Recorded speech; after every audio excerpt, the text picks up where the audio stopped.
మరి ఈరోజు ఆదికాండం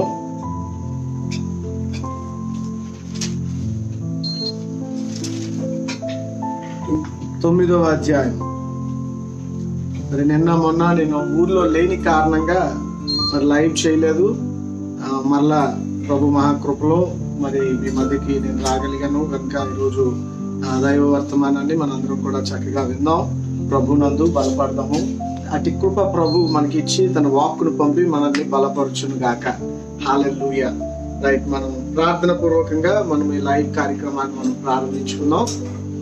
అందరూ తలలో వంచి కళ్ళు మూసుకున్నట్లయితే దేవుని వర్తమానాన్ని మనం ధ్యానించుకుందాం. పరిశుద్ధుడా పరలోకమందున్న మా తండ్రి, మీకు వందనాలు, స్తోత్ర, కృతజ్ఞతాస్తుతులు చెల్లించుకుంటున్నాం. ఎంతకైనా నమ్మదగిన దేవుడవు నాయన, మమ్మలను ఆదరించి సంరక్షించి నడిపిస్తూ కాపాడుతున్న దేవుడు. నీ కృప ఎంత గొప్పది, నీ దయ ఎంత గొప్పది. ఏ భేదం లేదు, అందరూ పాపులని నీ వాక్యం సెలవిస్తూ ఉండగా అయ్యా, ఇంత పాప స్థితిలో కూడా, ఇంత బలహీనమైన స్థితిలో కూడా మీ కృప నాయన, మీ జాబితాలో ఉన్న, నీ లెక్కలో ఉన్న, నీ చిత్తములో ఉన్న వారికి నువ్వు అనుగ్రహిస్తూ, ఆత్మలో ఆశీర్వదిస్తూ, పరసంబంధమైన ఆశీర్వాదాలతో నింపుతూ, ఆత్మీయులుగా తీర్చిదిద్దుతున్నందుకు మీకు వందనాలు. మీ నిత్యత్వపు ఈ యొక్క నడకలో మమ్మల్ని అందరినీ మీరు ఉంచినందుకు మీకు వందనాలు. నాయన, విశ్వాసులుగా అంటే నాయన మీ వాగ్దానాల్ని నమ్మిన వారిగా మమ్మల్ని మీరు ఉంచినందుకు వందనాలు. సత్యాన్వేక్షకులుగా మమ్మల్ని మీరు ఉంచినందుకు వందనాలు. నాయన, ఈరోజు మీ వాక్కును పంపండి, మమ్మల్ని అందరినీ బాగు చేయండి. ఆయన మీ వాక్యమే మా పాదములకు దీపం కనుక ఆయన మీరు ఆ వాక్య దర్శనం ద్వారా మమ్మల్ని బలపరిచి స్థిరపరచమని యేసు సర్వశక్తి గల నామంలో ప్రార్థన అడిగి వేడుకుంటున్నాం తండ్రి, ఆమేన్. మంచిది. ఆదికాండం 9వ అధ్యాయం. ఆదికాండము 9వ అధ్యాయం. దేవునికి మహిమ కలుగును గాక. చూద్దాం ప్రభు మనతో ఏం మాట్లాడనే ఉన్నారు. మొదటి 7 వచనాలని మనం చదువుకుందాం. మొదటి 7 వచనాలు. మరియు దేవుడు నోవాహును అతని కుమారులను ఆశీర్వదించి, మీరు ఫలించి అభివృద్ధి పొంది భూమిని నింపుడి. మీ భయమును మీ బెదురును అడవి జంతువులన్నిటినీ, ఆకాశ పక్షులన్నిటికీ, నేల మీద ప్రాకు ప్రతి పురుగును, సముద్రపు చేపలన్నిటికీ కలుగును. అవి మీ చేతికి అప్పగింపబడి ఉన్నవి. ప్రాణము గల సమస్త క్షరములు మీకు ఆహారమును, పచ్చని కూర మొక్కలు నిచ్చినట్టి వాటిని మీకు ఇచ్చి ఉన్నాను. అయినను మాంసమును దాని రక్తంతో మీరు తినకూడదు. రక్తమే దాని ప్రాణం. మరియు మీకు ప్రాణమైన మీ రక్తమును గూర్చి విచారణ చేయుదును. దాని గూర్చి ప్రతి జంతువును నరులను విచారణ చేయుదును. ప్రతి నరుని ప్రాణమును గూర్చి వారి సహోదరుని విచారణ చేయుదును. నరుని రక్తమును చిందించు వారి రక్తము నరుని వలననే చిందింపబడును. ఎలయనగా దేవుడు తన స్వరూపమందు నరుని చేశాను. మీరు ఫలించి అభివృద్ధి నొందుడి. మీరు భూమి మీద సమృద్ధిగా సంతానమును కని విస్తరించుడని వారితో చెప్పాను. ఆమేన్. చక్కటి వాక్య లేఖన భాగం. కొన్ని తరాలుగా మనము ఈ ఆదికాండమును చదువుతూ ఉన్నాం, కానీ చాలా మటుకు ఆదికాండాన్ని నిర్లక్ష్యం కూడా చేస్తూ ఉన్నాం. చదవాల్సినంత స్థాయిలో చదవటం లేదు, అర్థం చేసుకోవాల్సినంత స్థితిలో మనం అర్థం చేసుకోవటం లేదు. కొందరైతే నాకు అన్నీ తెలుసు కదా అన్న ధోరణిలో కూడా దేవుని వాక్యాన్ని కొంత నిర్లక్ష్యపరుస్తూ ఉన్నారు. దేవుని వాక్యము అది అనంతం. దానికి ప్రారంభం అనేది ఉంది కానీ అంతం అనేది ఎక్కడో కూడా మనకి తెలియదు. అంత విశాల జ్ఞానం బైబిల్ గ్రంథం. బైబిల్లో ఉన్న ఈ వాక్య స్వరూపమై ఉన్న ఈ అక్షరం మనం గనక గమనిస్తే ఇది అనంతం అన్నమాట. కాబట్టి ఈ అనంత జ్ఞానంలో ఎంత లోతుకైతే అంత లోతుకి మనం వెళ్ళగలుగుతామేమో కానీ పూర్తిగా నేను అన్ని తెలిసేసుకుంటాను అనుకోవడం మాత్రం మూర్ఖత్వమే. నేనైనా మీరైనా మనం ఎవరిమైనా సరే దేవుని వాక్యంలో లోతైన ధ్యానం మనం చేయగలం కానీ మొత్తం తెలిసేసుకొని మొత్తం నేను కంఠస్థ పెట్టేయాలి అనుకోవడం మాత్రం అది మూర్ఖత్వమే. ఈ అనంత జ్ఞానం, సర్వోన్నతమైన జ్ఞానం మనము సంపాదించుకొని మన ఆత్మీయ క్షేమాభివృద్ధి చెందుతూ మనం ముందుకు వెళ్ళాలి. చూద్దాం ఈరోజు దేవుడు తన వాక్యం ద్వారా మనతో ఏం మాట్లాడినై ఉన్నారు. భూమి మీద నరుడిని నేలమట్టితో చేశాడు దేవుడు. చేసిన ఆ యొక్క నేలమట్టితో చేసిన బొమ్మలోకి, తన నాసిక రంధ్రాల్లోకి జీవాత్మను ఊదాడు పరమాత్మ. జీవాత్మను ఊదిన తర్వాత ఆ మనిషి జీవించే ఆత్మ అయ్యాడు, లివింగ్ స్పిరిట్ అయ్యాడు. అంతవరకు మట్టి బొమ్మగా ఉన్న మానవుడు ఎప్పుడైతే జీవాత్మ తనలోకి ప్రవేశించిందో జీవించే ఆత్మగా, ఆత్మీయుడుగా మారాడు మానవుడు. మారిన ఆ మానవుడి యొక్క పక్కటెముకలో నుండి ఆ బొమ్మని, అనగా ఒక ఎముకను తీసి ఆ ఎముకను స్త్రీగా తయారు చేసి ఆ తీసిన ఎముక చోటుని మాంసంతో పూడ్చి వాళ్ళిద్దరికి ఒక తోటను అప్పగించాడు పరమాత్మ. ఒక తోటని, ఆ తోటను అప్పగించి పరమాత్ముడైన ఆ దేవుడు వాళ్ళిద్దరికీ కూడా ఆ తోటని కాయమనే బాధ్యతను అప్పగించాడు. అంతేకాదు భర్తని భార్యని ఏలమని చెప్పాడు, భార్యని భర్తకి లోబడమని చెప్పాడు. ఈ రెండు విధానాలని భార్యాభర్తల జీవితంలో దేవుడు వారికి ఉపదేశించి చక్కగా ఆ తోటలో పెడితే, ఏదైనా ప్రాంతంలో తూర్పు దిక్కున ఒక తోటలో వాళ్ళిద్దరినీ కూడా పెట్టి, ఇందులో ఉన్న ప్రతి వృక్ష ఫలాన్ని మీరు తిని తృప్తిగా బ్రతకండి, కానీ ఇందులో ఇగో 2 చెట్లు పెట్టాను, ఒకటి జీవ వృక్షము, రెండోది మంచి చెడు తెలివితేటలను ఇచ్చే వృక్షము. జీవ వృక్ష ఫలాలు మీరు తినొచ్చు, కానీ మంచి చెడు వృక్ష ఫలాలను మాత్రం మీరు తినకూడదు. కారణం అందులో మంచితో పాటు చెడు ఉంది. కాబట్టి ఇప్పుడు మీకు చెడు అంటే ఏంటో తెలియదు, చెడు మీలో లేదు, కానీ ఆ పండు తిన్న దినమున మీలోకి చెడు ప్రవేశిస్తుంది. చెడు ఎప్పుడైతే మీకు ప్రవేశిస్తుందో చెడు మీకు ఎక్కువ తెలుస్తుంది, మంచి తక్కువ తెలుస్తుంది. కనుక అది నా చిత్తం కాదు. కాబట్టి మీలో ఎప్పుడు మంచి ఉండాలని నేను కోరుకుంటున్నాను. కాబట్టి మీరు ఆ చెడు ఉన్న ఆ మంచి చెడు తెలివితేటలు ఇచ్చే చెట్టు వృక్ష ఫలాన్ని మీరు తినొద్దు అని దేవుడు ఆజ్ఞాపిస్తాడు. కానీ దురదృష్టం, మరి పాములోకి దూరిన లూసిఫర్, ఆ పాము రూపంలో వాడు ఆ యొక్క అవ్వమును సమీపించి అవ్వమును మభ్యపెట్టి మోసం చేసి అబద్ధమాడి దేవుణ్ణి ఏదో అవ్వమ్మ బద్ద శత్రువులా చేసి, దేవుడు అవ్వమ్మ యొక్క క్షేమాభివృద్ధి కోరట్లేదు అన్నట్టుగా రుజువు చేసి, దేవుడినే ఒక నెగిటివ్ గా, ఒక విలన్ గా, ఒక దెయ్యముగా చేసి, దెయ్యంగా ఉన్నవాడేమో దేవుడిగా తనకి తాను ప్రత్యక్షపరుచుకొని అవ్వమ్మ ముందు మరి సాతానే మరి యోగక్షేమాలు చూసేవాడు అన్నట్టుగా తనని తాను అవ్వమ్మ ముందు కనపరుచుకొని అవ్వమ్మను మోసం చేశాడు. మోసపోయింది అవ్వమ్మ. ఎప్పుడైతే అబద్ధాన్ని వింటామో మనం మోసపోతాం. మోసపోయిన తర్వాత కాము ఉండం, కానీ ఆ యొక్క మంచి చెడు తెలివితేటలను ఇచ్చే ఆ చెట్టు వృక్ష ఫలాన్ని దేవుడు దేన్ని తినొద్దన్నాడో దాన్ని ఈవిడి ఆహారానికి మంచిదిగా ఉంది అన్నట్టు గ్రహించింది. దేవుడు దేన్ని తినొద్దన్నాడో ఆ పండు రమ్యముగా ఉందన్నది. దేవుడు దేన్ని తినొద్దన్నాడో దాన్ని తీసుకొని కొన్ని తినేసింది. తినేయడమే కాదు, అందులో కొన్ని భర్తకి తీసుకొచ్చి పెట్టింది.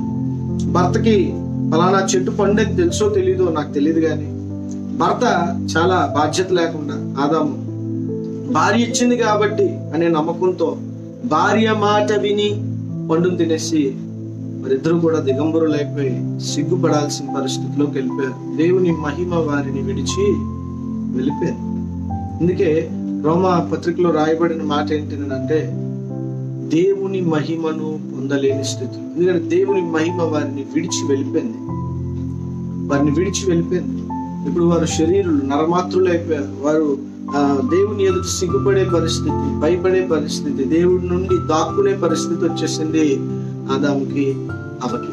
కాబట్టి ఇలాంటి పరిస్థితిలో ఆదాము అవ్వ ఉండగా దేవుడు వారిని వెతికి రక్షించి వారికి వాగ్దానాలు ఇచ్చి వారిని బలపరిచి, నేను కృపామయుడైన దేవుడిని, మీకు బదులుగా ఇదిగో నేను ఒక జీవిని బలిస్తున్నానని చెప్పి ఆ జీవిని అక్కడ బలిచ్చి వారికి చర్మపు లాభులను పుట్టించి వారిని ఆ కృపామయుడైన దేవుడు ఆదరించినట్టుగా మనం దేవుని వాక్యంలో చూస్తున్నాం. అది మొదలుకొని కయ్యను పుట్టాడు, ఏబేలు పుట్టాడు, కయ్యను ఏబేలుని చంపాడు, ఏబేలుకు బదులుగా దేవుడు షేతునిచ్చాడు, షేతు వంశంలో ఈనోషు పుట్టాడు, అదే వంశంలో హానోకు, మెతుషెల, లెమేకు, మరి అలాగే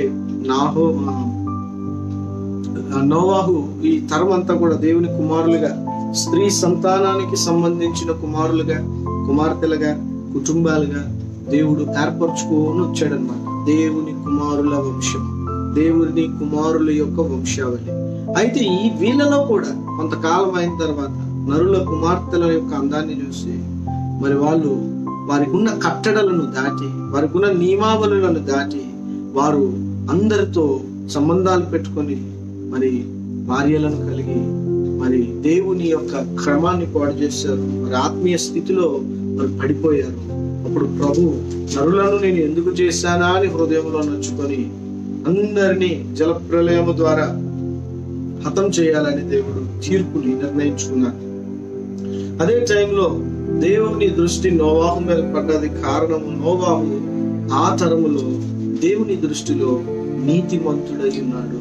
అనగా తాను ఎప్పుడు కూడా దేవుని ధర్మం కొరకు, దేవుని నీతి కొరకు, దేవుని వాక్యం కొరకు ఎంతో జాగ్రత్తగా దేవుడిని వెతుకుతూ బ్రతికేవాడు.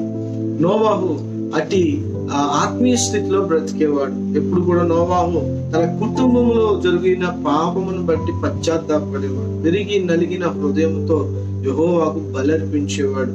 మిగతా వాళ్ళైతే తప్పులు చేసేవారు, కానీ దేవుడు అప్పుడు ఉన్నాడు, ఆ తప్పును చూస్తున్నాడు, ఆ తప్పుకు విరిగి నలిగిన బలి ఇవ్వాలి అని వారెవ్వరూ పట్టించుకోరు. దేవుని దృష్టి లేదు, దేవుని కోణం లేదు. పాపం మీద పాపం, చీకటి మీద చీకటి, అబద్ధం మీద అబద్ధం, ఇలాగే బ్రతుకుతున్నారు తప్ప వాళ్ళు వెలుగు కావాలి, సత్యం కావాలి, విధేయత కావాలి, ఆత్మీయంగా నేను బలపడాలి, పరిశుద్ధంగా నేను ఉండాలనే కోరిక లేదు. ఎప్పుడు వారు పర్సిస్టెంట్ గా వాళ్ళు ఎప్పుడు కోరుకున్నది ఏంటంటే అతిక్రమమే, లెగడమే. వారు తప్పు చేయనందుకే లేచారు తప్ప అమ్మో ఈరోజు నేను తప్పు చేయను, నా ప్రభువా నాకు ఆ శక్తిని అన్న స్థితిలో లెగలేదు. కానీ నోవా కుటుంబం అలా కాదు. వాళ్ళు దేవుని చిత్తం భూమి మీద నెరవేర్చాలనే ఆశ, పడిపోయిన భూమి మీద పడిన స్థితిలో ఉండలేకుండా లెగాలనే ప్రయత్నంలో బ్రతికిన కుటుంబం. అందుకే నోవాహు దేవుని కృప పొందాడు. కృప ఎవరికంటే పాపాత్ములకు దేవుని కృప, క్షమాపణ ఎవరికంటే తప్పు చేస్తున్నాడు కదా. కాబట్టి నోవాహు చేసిన అతిక్రమ దోషములకు పరిహారం పొందాడు. అందుకని నోవాహు ధన్యుడు కదా. ఈ రీతిగా బ్రతికినందుకు నోవాహుని, తన భార్యని, ఒక్క నోవాహును బట్టి తన భార్యని, 3 కొడుకులను, 3 కూతురులను యెహోవా దేవుడు కనికరించి రక్షించి ఒక ఓడను కట్టమన్నాడు. యెహోవా కృప పొందిన వాడు దేవుని పని చేస్తాడు. దేవుని పని చేస్తున్న నోవాహు ఓడను కట్టాడు. చాలా పెద్ద ఓడ అది. 300 మూరల పొడుగు, 30 మూరల ఎత్తు, 50 మూరల వెడల్పు. చక్కటి కన్స్ట్రక్షన్, చక్కటి ఒక బాక్స్ ని కట్టాడు కర్రతో. ఈ కర్రతో కట్టిన ఈ బాక్స్ కి కీలు కూర్చాడు, వాటర్ ప్రూఫ్ గా, నీళ్లు లోపలికి వెళ్లకుండా. 120 సంవత్సరాలు కట్టాడండి. 120 సంవత్సరాలు కూడా నోవాహు చాలా తీనుడై బ్రతికాడు.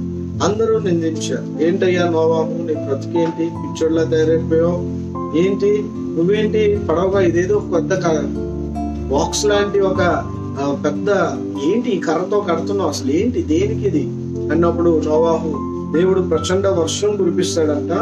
ఎందుకంటే భూమి మీద నరులు చేస్తున్న పాపం దేవునికి నచ్చలేదు. దేవుడు తీర్పు తీర్చబోతున్నాడు భూమిని అని చెప్పినప్పుడు వర్షం తెలియని ఆనాటి ప్రజలు నోవాహుని అపహసించారు, తిట్టుకున్నారు, నిందించారు, చాలా చెడ్డ మాటలల్లా చెప్పారు, అబద్ధంగా చెడ్డ సాక్ష్యాలు పలికారు, నిందలాడారు. అయినప్పటికీ నోవాహు అయ్యా నీ నామమును బట్టి వీళ్ళు నన్ను అన్నారు కనుక నేను ధన్యుడిని అన్నట్టుగా మరి ఆ మాటల్ని తీసుకొని మాటల్ని పట్టించుకోలేదు, దేవుడి పనిలో ముందుకు కొనసాగిపోయాడు. హల్లెలూయా. ఎందుకంటే పొగడ్తా నింద పట్టించుకున్నవాడు దేవుడి పనిలో ముందుకి వెళ్ళలేడు. ఎప్పుడు గుర్తుంచుకోండి, నోవాహు అప్పటికే 600 సంవత్సరాలు అంట. 600 సంవత్సరాల ఒక వృద్ధుడు 600 సంవత్సరాల వయసులో తనని నానా మాటలు అంటుంటే ఏ మాట పట్టించుకొని నోవాహు దేవుని పనిని పూర్తి చేయగలిగాడు. హల్లెలూయా. దేవుని పని ఆపేసినప్పుడు శ్రమ వస్తుంది మన మీదకి. దేవుని పనిని ఆపకుండా మనము ఎన్ని నిందలు, ఎన్ని పొగడ్తలు, ఏమొచ్చినా సరే వాటిని పట్టించుకోకూడదు. పొగడ్తకి ఆగకూడదు, నిందకి ఆగకూడదు. దేవుడి పనిలో మనం ముందుకే వెళ్ళదుము గాక. ఆమేన్. అంతేకాదు 120 సంవత్సరాల దీర్ఘశాంతం, 120 సంవత్సరాల దీర్ఘశాంతం నోవా. 120 సంవత్సరాలు. జస్ట్ ఇమాజిన్ ఎంత దీర్ఘశాంతం. ఒక్కరోజు దీర్ఘశాంతంగా ఉంటే 5 రోజులు కోపంతో బతికే మానవ స్వభావం మనది.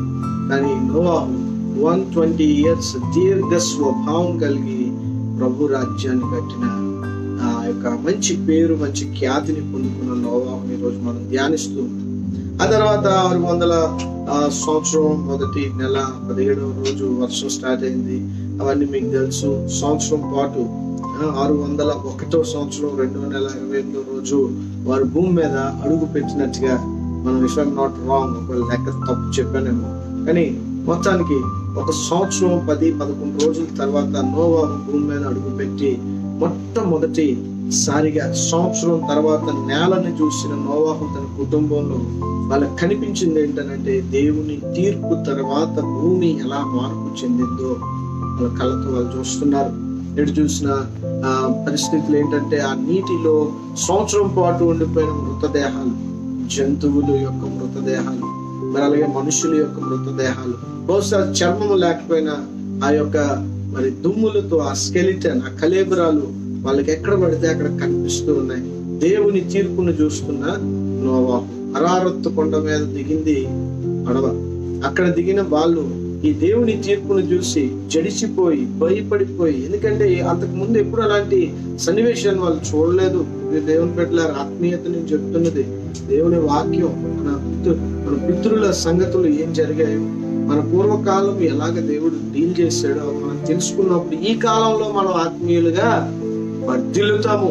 దేవునికి స్తోత్రం. మనం శరీరులము కాదు, మనకి భూమి శాశ్వతమైనది కాదు, మనం నిత్యత్వము కొరకు ఎదురు చూస్తున్న వాళ్ళము, మనం నిత్యులము, మనం దేవుని బిడ్డలము, మనం ఆత్మీయులము, మనలో సూపర్ పవర్ ఉంది.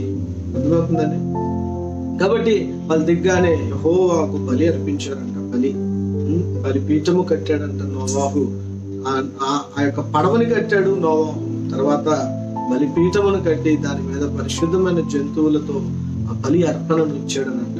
నేను పోయినసారి మీకు చెప్పాను, బలి అర్పణ అంటే ఏంటి అని అంటే బలిపీఠము కట్టడము అంటే ఏంటి అని అంటే, మనలో ఉన్న శరీర స్వభావాలు ఆ బలిపీఠానికి ఆ కర్రలు ఎలా పేరుస్తారో, కర్రలు రాళ్ళు, ముందు రాళ్ళు పేరుస్తారు, ఆ దాని మీద కర్రలు పేరుస్తారు, దాని మీద జంతువుని కాలుస్తారు.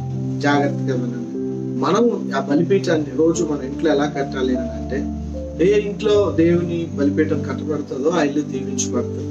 ఏ ఇల్లు దేవుని బలిపీఠం కడతాదో ఆ ఇల్లు దీవించబడుతుంది. అంటే ఆ బలిపీఠాన్ని కట్టే విధానం ఈ రోజు నూతన నిబంధన సంఘంలో ఎలా కట్టాలని అంటే, మనలో ఉన్న శరీర స్వభావాన్ని, ఇదిగో ప్రభువా నా కోపం, ఇదిగో ప్రభువా నా స్వార్థం, ఇదిగో ప్రభువా నా అసూయ, ఇదిగో ప్రభువా నాలో ఉన్న గుణగుణాలు అన్ని ఆ యొక్క బలిపీఠము మీద పెట్టి దహన బలి అర్పించాలి.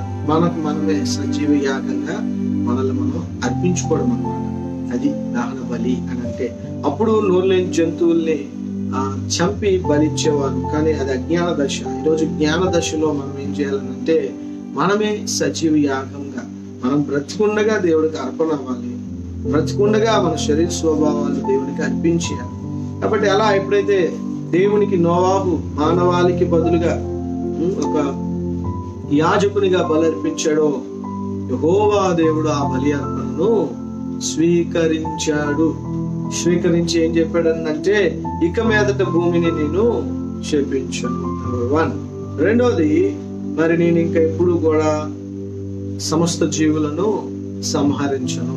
దేవుడు 2 వాగ్దానాలు చేశారు. ఒకటి, భూమిని ఇక మీదట నేను శపించను. రెండవది, నేను ఇక మీదట అన్ని జీవులను సంహరించను. 2 అద్భుతమైన వాగ్దానాలు. అది కూడా ఇంకోటి, ఒక నోట్ ఏముందంటే ఆ వాగ్దానాల్లో, నరులు హృదయంలో వారి బాల్యము నుండే చెడ్డవి అని దేవుడు చెబుతున్నాడు. అంటే నరులు పాపులై ఉంటారు, నాకు తెలుసు, కానీ వాళ్ళని ఇక మీదట నేను సంహరించను. వాళ్ళు చేసిన తప్పులే, వారు పాపాత్ములే, వారు నరమాత్రులే, వారు శరీరులై ఉంటారు, అయినను నేను వారిని సంహరించను. ఇలాంటి జలప్రలయాన్ని నేను మళ్ళీ రప్పించును.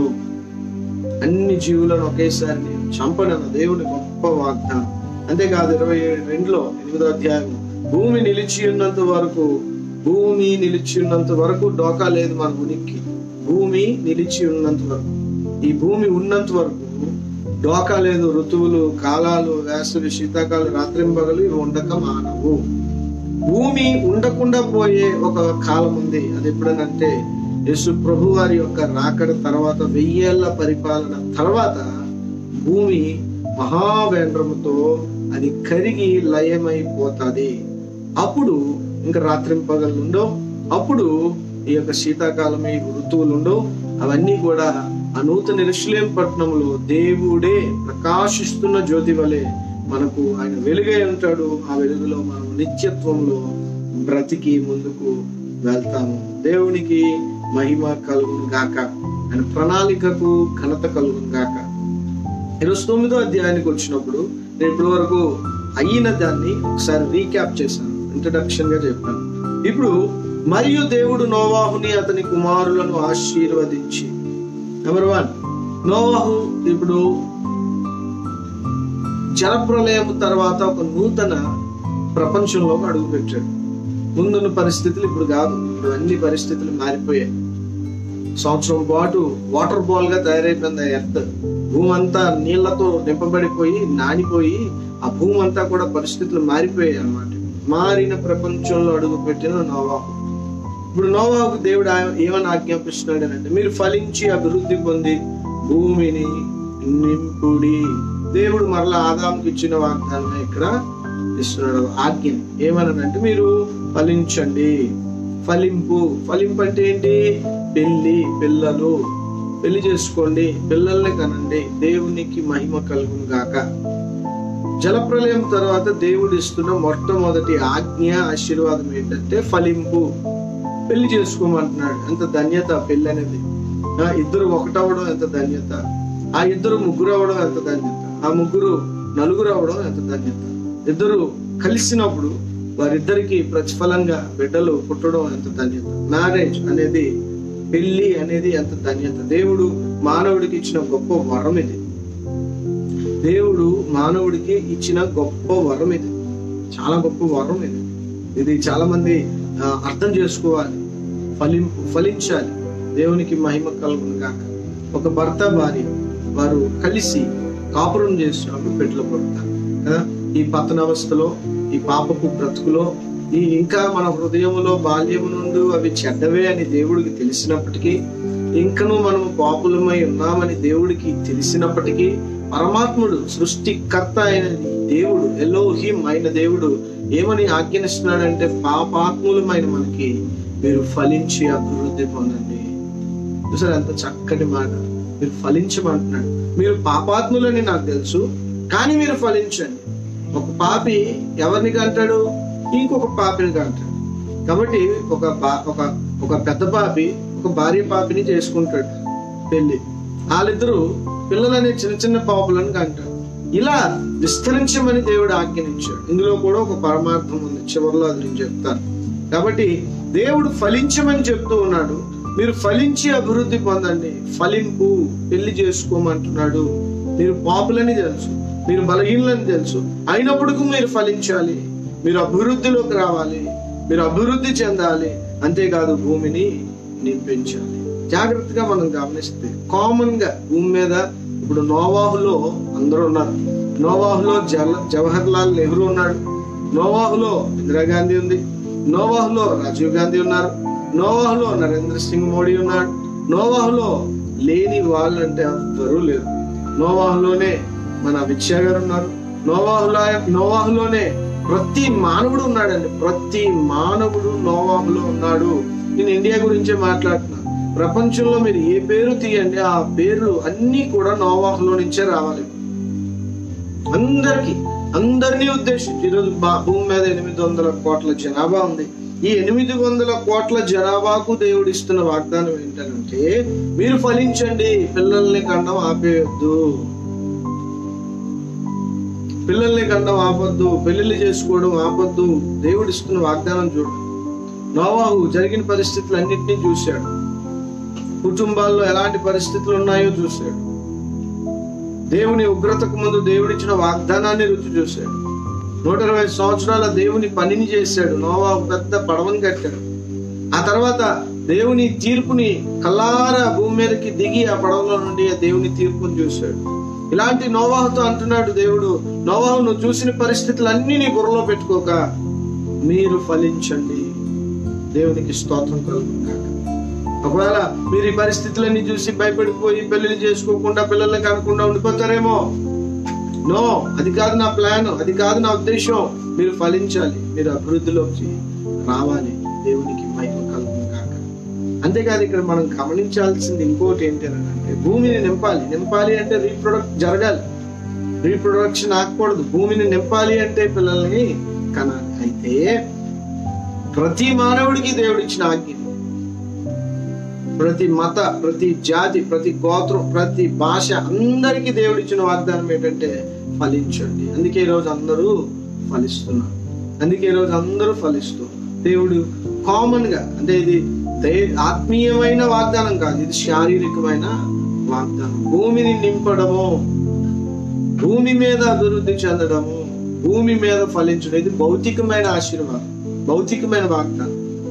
ఇది పరలోకానికి సంబంధించిందేమి కాదు.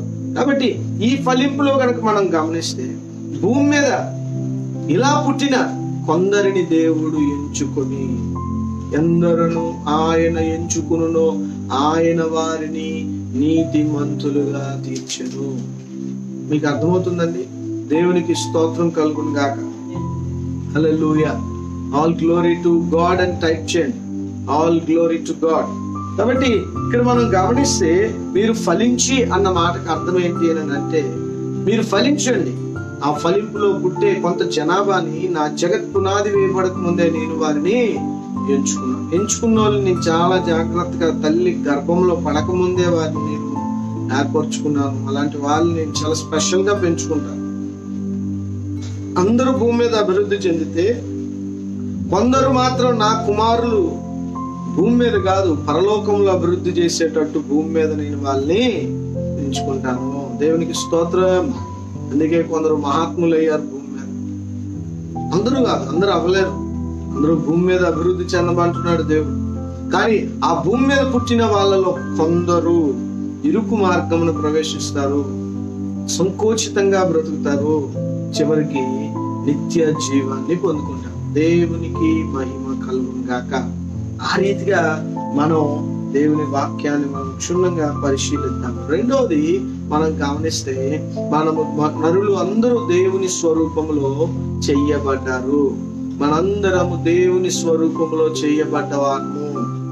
దేవుని స్వరూపంలో ఉన్న ఒక మనిషి దేవుని స్వరూపంలో ఉన్న ఇంకొక మనిషిని కంటారు. జాగ్రత్తగా విందాం. ఒక ఆత్మీయుడు ఆత్మీయులను తయారు చేస్తాడు. ఒక శరీర స్వభావులనే కంటాడు. ఇక్కడ మనం గమనిస్తే, దేవుని వాక్యంలో మనం జాగ్రత్తగా చూస్తే, పెళ్లి అనేది ఎంతో ధన్యత. ఈరోజు మనం గమనిస్తే, దేవుని బిడ్డలుగా తల్లిదండ్రులు ఎదిగినప్పుడు దేవుని బిడ్డలుగానే వాళ్ళ బిడ్డలను కూడా వాళ్ళు పెంచుతారు. సో ఇక్కడ అర్థం చేసుకోవాల్సింది ఏంటి అని అంటే, ఒక శరీర స్వభావి అన్రీజనరేటెడ్ పర్సన్ అవిశ్వాసులను కంటాడు. విశ్వాసులను కంటాడు. చాలా జాగ్రత్తగా వినాలి. దేవుని కృపను అర్థం చేసుకొని దేవుని కృపని పొందుకున్న వాళ్ళు దేవుని కొరకు పిల్లలను పెంచి పెద్ద చేస్తారు. కానీ దేవుని కృపను అర్థం చేసుకోకుండా, దేవుని కృపలో ఉండకుండా ఉన్న వాళ్ళు భౌతికంగా భూమి మీద ఉన్న పరిస్థితుల్లో పిల్లల్ని పెంచుతారు. ఇప్పుడు దేవుని వాక్యం మనకి ఏమని బోధిస్తుందంటే, మన పిల్లలను దేవునిలో మనం పెంచాలి. మీరు ఫలించి అభివృద్ధి చెంది భూమిని నిండించండి అంటే దాని అర్థం ఏంటనంటే, భౌతికంగా ఉన్నవాడు భూమిని ఏదో లకలు నింపుతాడు.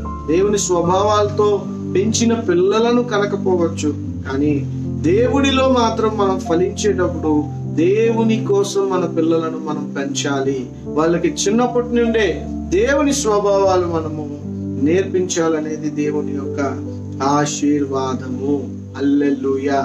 కాబట్టి జలప్రలయం తర్వాత దేవుడు నోవాహుకి తన కుటుంబానికి ఇచ్చిన మొట్టమొదటి ఆశీర్వాదం ఏంటనంటే పెళ్లి, భార్య, పిల్లలు, కుటుంబము. భూమి మీద ఉన్న ప్రతి మనిషి పెళ్లి చేసుకో, భూమి మీద ఉన్న ప్రతి మనిషి కూడా ఫలించాలి. ఇది దేవుని యొక్క ఉద్దేశము, ఇది దేవుని యొక్క ఉద్దేశం. రైట్, రెండో ఆశీర్వాదం చూద్దాం. రెండవ వచనం చదువుదాం. రెండవ వచనం, మీ భయమును మీ బెదురును అడవి జంతువులన్నిటికీ, ఆకాశ పక్షులన్నిటికీ, నేల మీద ప్రతి పురుగుకును, సముద్రపు చేపలన్నిటికీ కలుగును. అవి మీ చేతికి అప్పగింపబడి అవి మీ చేతికి అప్పగింపబడి ఉన్నవి. దేవునికి స్తోత్రం కలుగును గాక. ఇవన్నీ చూడండి, అక్కడ రాయబడి ఉన్నాయి. అడవి జంతువులు, ఆకాశ పక్షులు, నేల మీద ప్రాకు ప్రతి పురుగు, సముద్ర చేపలన్నీ అవి మీ చేతికి అప్పగింపబడి ఉన్నాయి. మీ భయము మీ బెదురును అడవి జంతువులకును ఆకాశ పక్షులన్నిటికీ. చూసారా, ఇక్కడ మనం గమనిస్తే అవన్నీ మనకు భయపడతాయంట. దేవునికి స్తోత్రం కలుగును గాక. దేవుడు మనకిచ్చిన గొప్ప వరం ఏంటనంటే, ఏనుగు వస్తుంది అనుకోండి, ఏనుగు వాస్తవానికి మనిషిని చూసి భయపడతాయి. ఎందుకంటే జాగ్రత్తగా కొన్ని విషయాలు చెప్తాను, అర్థం చేసుకునే ప్రయత్నం చేయండి. మనిషి దేవుని స్వరూపంలో చేయబడ్డాడు, కానీ జంతువులు దేవుని స్వరూపంలో చేయబడలేదు. ఎప్పుడైతే జంతువులు మనిషిని చూస్తాయో మనిషిలో దేవుని స్వరూపాన్ని చూస్తాయంట.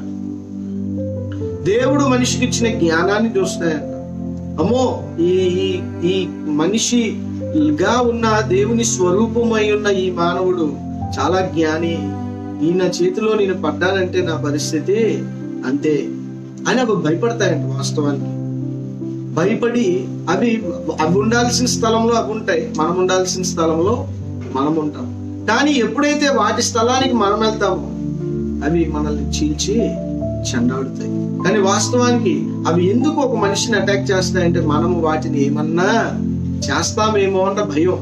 అందుకే మనము జంతువులు ఉన్న చోటన మనం ఉండవు, మనమున్న చోటన జంతువులు ఉండవు. కానీ ఈరోజు చూసారా మనం ఎలా తయారైపోయామంటే జంతువులు ఉన్న చోట కూడా మనం వెళ్ళిపోయి నివాసాలు కట్టుకుంటున్నాం. అందుకే జంతువులు మానవులను అటాక్ చేస్తున్నాయి. దేవుని క్రమం ఏంటంటే జంతువులు అడవిలో ఉండాలి, మనుషులు భూమి మీద ఉండాలి. ఒక ఆయన సౌత్ ఆఫ్రికాలో ఒక జూకి వెళ్ళాడంట. ఆ జూలో జనరల్ గా మన జూలాగా అన్ని బోన్లలో ఉంచరు జంతువుల్ని. అవి జనరల్ గా అడవిలో తిరుగుతుంటే వీళ్ళు జీప్ వేసుకొని వెళ్ళి ఆ జంతువుల్ని చూడాలి. ఇద్దరు జపనీస్ వాళ్ళు ఏమనుకున్నారనంటే, అందులో ఒకడు, ఒరే బాబు, ఇగో నా కెమెరా నీకు ఇస్తాను, నేను వెళ్ళి ఆ పుల్ దగ్గర సింహం దగ్గర నిలబడతాను, నాకు ఫోటో తీయ అన్నాడంట. చూడండి, గమనించారా? సింహం దగ్గరికి వెళ్ళిన అతన్ని ఆ సింహం నవిలి పిప్పు చేసిందంట. కాబట్టి మనకు అర్థం చేసుకోవాలి, ఇక్కడ మన భయము మన బెదురును అడవి జంతువులు అన్నిటికీ ఉంటాయి కదా అన్నాడు కదా దేవుడు అని చెప్పి ఏనుగు వస్తుంటే ఏనుగు ముందు నిలబడ్డాం అనుకో, అది మనల్ని నలిపి మనల్ని పిప్పు చేసేస్తుంది అనమాట. మీకు అర్థమవుతుందా? పాము వస్తుంది కదా, అదా వచ్చి కాటే అన్నాం అనుకో, ఖచ్చితంగా అది అటాక్ చేస్తుంది. ఎందుకంటే దానికి మనం అంటే భయం కాబట్టి అవి మన మీద అటాక్ చేస్తాయి. ఈ సంగతిని మనం గుర్తించాలి. కానీ వాస్తవానికి ఆ జంతువులకు మనం మనిషి అంటే చాలా భయం. అవి వాళ్ళు మనకంటే తెలివైన వాళ్ళని అవి అనుకుంటాయి. అందుకే వాటి స్థానంలో అవి ఉండాలి, మన స్థానంలో మనం ఉండాలి. దేవునికి మహిమ కలుగును గాక. ఇది రెండవ ఆశీర్వాదం. మొదటి ఆశీర్వాదం పెళ్లి, పిల్లలు, భార్య, భర్త అయితే, రెండవ ఆశీర్వాదం ఏంటి అని అంటే భూజంతువులు, ఆకాశ పక్షులు, పాకే ప్రతి పురుగు, అలాగే నీళ్లలో తిరిగే ప్రతి జలచరాశులు, ఇవన్నీ కూడా అంట మానవుడికి భయపడి బెదురుతాయంట. దేవునికి స్తోత్రం కలుగును గాక. కారణం ఏంటంటే మన శూరత్వం వీరత్వం చూసి కాదు, మనలో ఉన్న దేవుని స్వరూపమును చూసి. జంతువులు మనలో ఉన్న దేవుని స్వరూపాన్ని చూసి భయపడతాయి. వాటికి మన ఆత్మ కనిపిస్తుందంట. దేవునికి స్తోత్రం కలుగును గాక. దేవుడు ఆత్మ ఉన్నాడు కనుక మనలో కూడా ఆత్మను దేవుడు అనుగ్రహించాడు. ఆయన ఆత్మస్వరూపం మనలో ఉంది. మనలో ఉన్న దేవుని ఆత్మస్వరూపాన్ని చూసిన జంతువులు భయపడతాయి. ఇది రెండవ బ్లెస్సింగ్. మూడవది ఏంటో చూద్దాం. ప్రాణం గల సమస్త శరములు మీకు ఆహారమగును, పచ్చని కూర మొక్కలు ఇచ్చినట్లు వాటిని మీకు ఇచ్చి ఉన్నాను. సరే, అంత చక్కటి మాట. ప్రాణము గల ప్రతి అనుందా, సమస్త చరములు మీకు ఆహారమగును. మీరు అంటే జాగ్రత్తగా వినండి, ఇక్కడి నుంచి అంత తప్పుగా అర్థం చేసుకో. సమస్త, నీకు నచ్చిన దాన్ని తినొచ్చు. దేవుడు ఒక కామన్ ఆజ్ఞని ఇచ్చేసాడు. ఏంటి అని అంటే, కప్పం తిన్నోళ్ళు కప్పం తినొచ్చు, పావును తిన్నోళ్ళు పావును తినొచ్చు, పందిని తిన్నోళ్ళు పంది తినొచ్చు. ఎవరు ఎలా తింటారో అది తినొచ్చు. భూమి మీద బ్రతకనందుకి నీకు ఏది నచ్చితే అది నువ్వు తినవచ్చు. దీనికి నీ ఆత్మీయ జీవితానికి సంబంధము లేదు. మనుషులు ఏది నచ్చితే అది తినొచ్చు. దేవుడు ఆ ప్రావిడెన్స్ దేవుడు ఇచ్చాడు. నేనెవరిని మధ్యలో పడినందుకు అది తినద్దు ఇది తినద్దు అని చెప్పినందుకు. మీకు అర్థమవుతుందా? దేవుడు ఈ భూమి మీద, ఇక్కడ మనం గమనిస్తే 1, 2, 3, 4, 5 వచనాలు ఇవన్నీ కూడా దేవుని బిడ్డలకు మాత్రమే కాదు, భూమి మీద ఉన్న అందరికీ, ప్రతి మతం, ప్రతి గోత్రం, ప్రతి జాతి అందరికీ పరమాత్ముడు ఇస్తున్న ఒక కట్టడి, వాగ్దానం. సమస్త జీవులను తినండి, సమస్త చర్మలను మీకు ఆహారమగును. అప్పటి వరకు నాన్ వెజ్ దేవుని బిడ్డలు తినలేదు. కానీ ఇప్పుడు దేవుని బిడ్డలకు కూడా దేవుడు చెప్తున్నాడు ఏంటంటే, నోవాహు నువ్వు అన్ని తిను, సమస్త చరములు. నీకు ఏది నచ్చితే, నీకు ఏ జంతువు నీ కంటికి అది తింటే బాగుంటది అనిపిస్తుందో తినే, తప్పేం లేదు. తిండికి ఆత్మీయతకి లింక్ లేదు. నీ రక్షణ జీవితానికి తిండికి సంబంధము లేదు. మీకు కొన్ని డౌట్లు రావచ్చు, మరి ధర్మశాస్త్రంలో ఎందుకు చెప్పాడు? నిన్ను వేరు చేయనందుకు చెప్పాడు. నిన్ను మిగతా జనాంగము నుండి నిన్ను వేరు చేయనందుకు, నీతో పాటు నువ్వు బ్రతుకుతున్న సమాజంలో నిన్ను వేరు చేయనందుకు నిన్ను పవిత్ర జంతువులనే తినమన్నాడు, అపవిత్రమైన జంతువుల్ని తినొద్దని దేవుడు చెప్పాడు. ఈ రోజు నూతన నిబంధనకు వస్తే మీరు అర్థం చేసుకోవాల్సింది ఏంటంటే, తిండి మనలను అపవిత్రపరచదు. తిండి మనలను అపవిత్రపరచదండి. తిండి మనల్ని అపవిత్రపరచదు. మనలో నుండి వచ్చే మాట మనల్ని అపవిత్రపరుస్తుంది. మనలో నుండి వచ్చే మాట ఒక దేవుడి విరుద్ధమైన క్రియ చేస్తుందేమో కానీ, తిండి వలన మనకి రక్షణ రాదు, తిండి వలన మనకి క్షేమం రాదు, తిండి వలన పరలోకం రాదు, తిండి వలన ఇది తినకూడదు ఇది తినొచ్చు అన్నందుకు లేదు. మీకు ఏది నచ్చితే తినండి. దేవునికి స్తోత్రం కలుగును గాక. కప్పం తిన్నోళ్ళు చూసి చీ కప్పం తింటున్నారు ఏంటి అని మనం అనకూడదు. దేవుడు చెప్పాడు నచ్చింది తినమన్నాడు. పావును తిన్నోళ్ళు చూసి మన గబిలాలు తిన్నారు చైనాలో, ఇప్పటికీ తింటున్నారు. చీచి చిచ్చి అంటే మనం తినలేదని చీ అనకూడదు, తప్పు. కుక్కని తింటారు కొందరు చాలా మంది. కుక్కని తింటున్నారేంటి చీ అనకూడదు. ఎందుకు అనాలి? అనకూడదు, తప్పది. తిండి విషయంలో ఎవరిని మనం తీర్పు తీర్చకూడదు. హల్లెలూయా. తిండికి రక్షణకి సంబంధం లేదు, తిండికి నీ ఆరోగ్యానికి సంబంధం ఉంది. అందుకే మోషే డైటరీ లా ఇచ్చాడు, ఆహార పదార్థాల యొక్క నియమావళి. కొన్ని తింటే మన ఆరోగ్యానికి హాని, అందుకని అవి తినొద్దు అన్నాడు మోషే. అర్థమవుతుందా మీకు? దాన్ని డైటరీ లా అంటారు. అంటే ఆహార పదార్థాల ద్వారా నీ శరీరంలోకి కొన్ని బ్యాక్టీరియాస్ వెళ్లకుండా, కొన్ని జబ్బులు రాకుండా, కొన్ని జంతువుల్ని తినొద్దని మోషే చెప్పాడు. అయినా మనం మోషే కింద లేము, యేసు ప్రభువు కింద ఉన్నాం. కాబట్టి ఇక్కడ మనం గమనించాలి, ఆహారము నీ శరీరానికి కొంత లాభం కొంత నష్టం చేకూరుస్తుంది. కాబట్టి మీరు ఏది తినాలో ఏది తినకూడదు అది మీ విచక్షణ, అది మీ మనస్సాక్షి. కానీ తిండి వలన మాత్రం రక్షణ రాదు. అలానా మాంసం తింటే నీకు పరలోకం అంటే మాత్రం అది పచ్చి అబద్ధం. అలానా ఆహారం నువ్వు తినకపోతే నువ్వు పరలోకం, పచ్చి అబద్ధం. నువ్వు ఏదన్నా తిను, అది నీ రక్షణకు ఆటంకం కాదు. నీ హృదయము దేవుడికి అర్పించి, నీ విరిగి నలిగిన హృదయంతో దేవుడికి ప్రార్థన చేసినప్పుడు నువ్వు పరలోకానికి వెళ్తావు. ఓకే, ఎవరన్నా ఏదన్నా తినొచ్చు. యేసుని నమ్మి యేసునందు మోకరిస్తే చాలు, వారు రక్షించబడతారు. ప్రభువు నామములో ప్రార్థించువాడు రక్షించబడతాడు. ఓకే కదండి, రైట్. ఇది 3వ ఆశీర్వాదం అయిపోయింది. అయితే 4వ వచనంలో ఒకటి దేవుడు ప్రొహిబిట్ చేస్తున్నాడు. ఏంటో చూద్దాం. అయినను మాంసము దాని రక్తముతో మీరు తినకూడదు, రక్తమే దాని ప్రాణము. చూసారా? అయినను మీరు మాంసము రక్తంతో తినకూడదు అంటే అర్థమేంటి మీకు చెప్పనా? బతికుండగా దేన్ని తినకూడదు, పచ్చిగా దేన్ని తినకూడదు. మీరు అనొచ్చు, పచ్చి మాంసం ఎవరు తింటారండి? మీరు అలా అనుకోవద్దండి. చిన్నోళ్ళు బోల్డ్ మంది ఉన్నారు. బతికుండగానే గొర్రెని అలా గొంతుకు దగ్గర వాటిని కొరికి చంపిన వాళ్ళు బోల్డ్ మంది ఉన్నారు. వాటిని అలా బతికుండగానే తిన్నోళ్ళు చాలా మంది ఉన్నారు. దేవుడు ఏం చెప్తున్నాడు అంటే అలా తినకూడదు. సమస్త చరములు మీకు ఆహారం అగును అన్నాను కదా అని చెప్పి అన్ని తినకూడదు సుమా. అన్ని తినొచ్చు, కానీ అవి బతికుండగా సజీవంగా తినకూడదు. వాటిని ఉడికించి తినాలి. ఏం చేయాలంట? వాటిని ఉడికించి తినాలి. ఎంత టెంపరేచర్ లో ఉడికించాలి? 60 డిగ్రీల నుంచి 180 డిగ్రీల మధ్య, ఆయా పరిస్థితిని బట్టి. పంది మాంసం ఉంది అనుకోండి, 180 డిగ్రీలు దాన్ని వేడిలో ఉడికించాలి. అప్పుడే దానిలో ఉన్న క్రిములు చేస్తాయి. అది పచ్చిగా తినేస్తే ఇంకంతే సంగతులు. అన్ని యానిమల్స్ లో, అంత నాన్ వెజిటేరియన్స్ లో కూడా ఏముంటాయనంటే బ్యాక్టీరియాస్ ఉంటాయి, క్రిములు ఉంటాయి. మన శరీరానికి అవి హాని, మనకి అవి హానికరం చేస్తాయి. మన జీవితాలను అవి పాడు చేస్తాయి, మనల్ని అనారోగ్యత పాలు చేస్తాయి. అందుకని దేవుని వాక్యము ఏమని సెలవిస్తుందంటే మనము అన్నీ తినొచ్చు, కానీ ఏది కూడా పచ్చిది తినకూడదు. పచ్చిది తింటే అందులో ఉన్న క్రిమి మన శరీరంలోకి వెళ్ళి మనలను పాడు చేస్తుంది. దేవుడు ఎంత కన్సర్న్ చూడండి. తినమన్నాను కదా అని ఇంక వీళ్ళు ఎలా పడితే అలా తింటారు. కొందరు రక్తాన్ని తాగుతారు, చాలా తప్పు. పావురం రక్తం మంచిదని పావురం రక్తం తాగుతారు. మరి అలాగే గాడిద రక్తం తాగిన వాళ్ళు ఉన్నారు, ఇంకా ఏవేవో రక్తాలు తాగుతారు. కానీ ఇదిగోండి, దేవుని వాక్యం సెలవిస్తుంది పచ్చివేది తాగకూడదు. ఏదైనా వండే తినాలి తప్ప అవి పచ్చివి తాగకూడదు, తినకూడదు.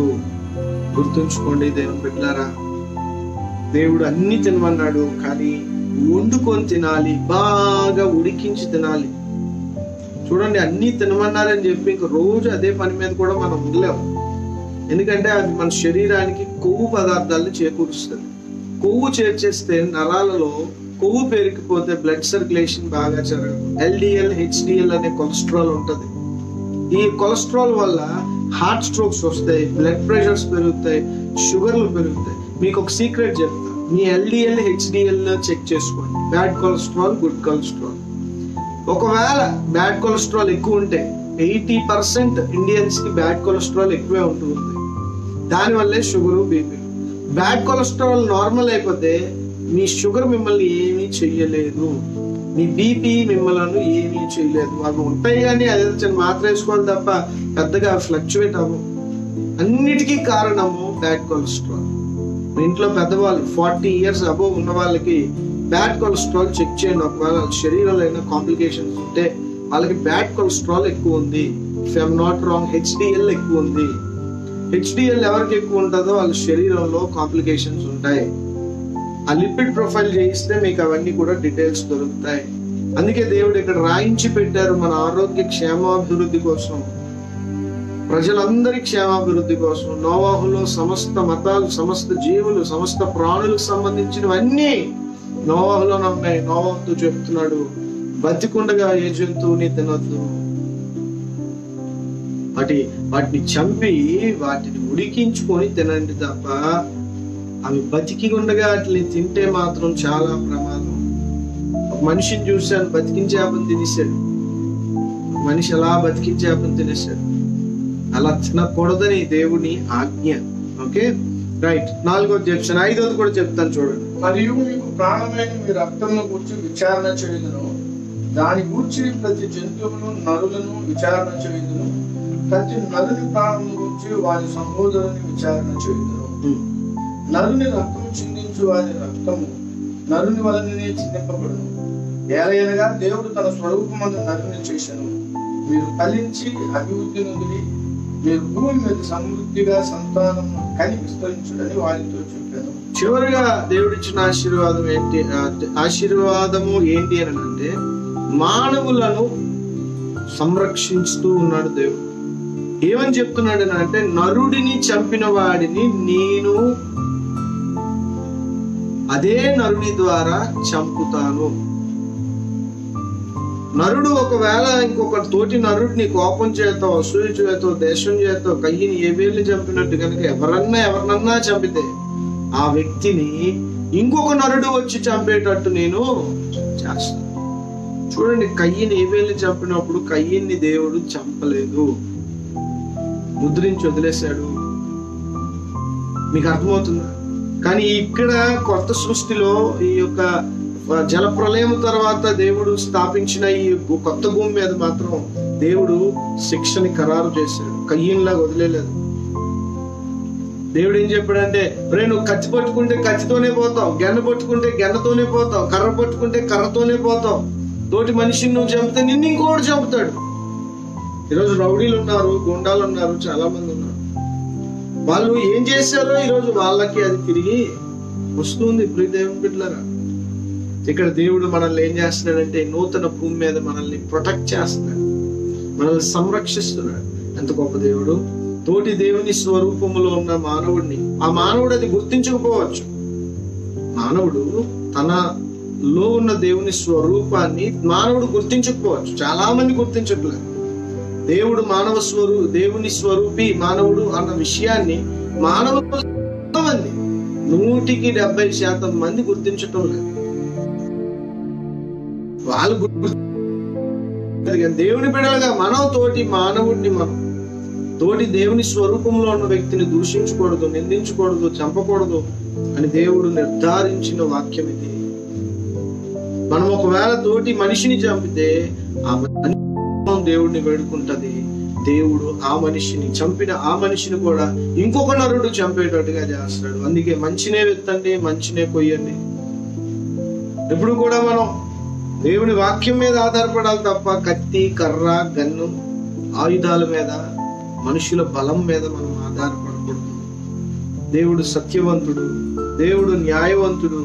కాబట్టి దేవుడు జలప్రలయమునకు ముందు ఇచ్చిన ఆశీర్వాదాల్ని దేవుడు కొంచెం రెన్యూ చేస్తున్నాడు, నూతన పరుస్తున్నాడు. చిన్నవి మార్చి ఇక్కడ మరలా నోవాహుకి కొత్తగా ఆశీర్వాదాలు, ఆజ్ఞలను ఇస్తూ ఉన్నాడు.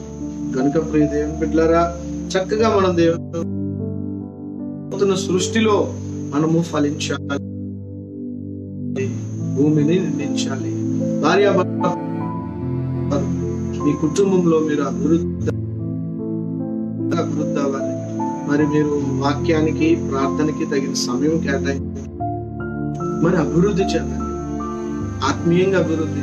అబ్రహాము ఆత్మీయంగా అభివృద్ధి చెందాడు, అబ్రహాము శారీరకంగా అభివృద్ధి చెందాడు, అబ్రహాము సామాజికంగా అభివృద్ధి చెందాడు, అబ్రహాము ఆర్థికంగా అభివృద్ధి చెందాడు, అబ్రహాము మరి అలాగే ఆరోగ్యంగా అభివృద్ధి చెందాడు. చూసారు ఎన్ని రకాలుగా అభివృద్ధి చెందాడు అబ్రహాము. మరి మనం కూడా అలా అభివృద్ధి చెందాలి.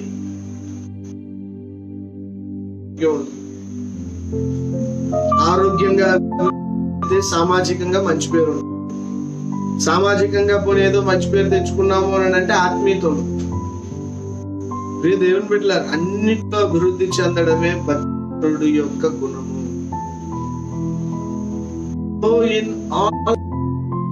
ప్రియుడా, నీ ఆత్మ వర్ధిల్చున్న ప్రకారము నువ్వు అన్ని విషయాల్లో వర్ధిల్లుదాం. అంటే భూమి మీద ఉన్న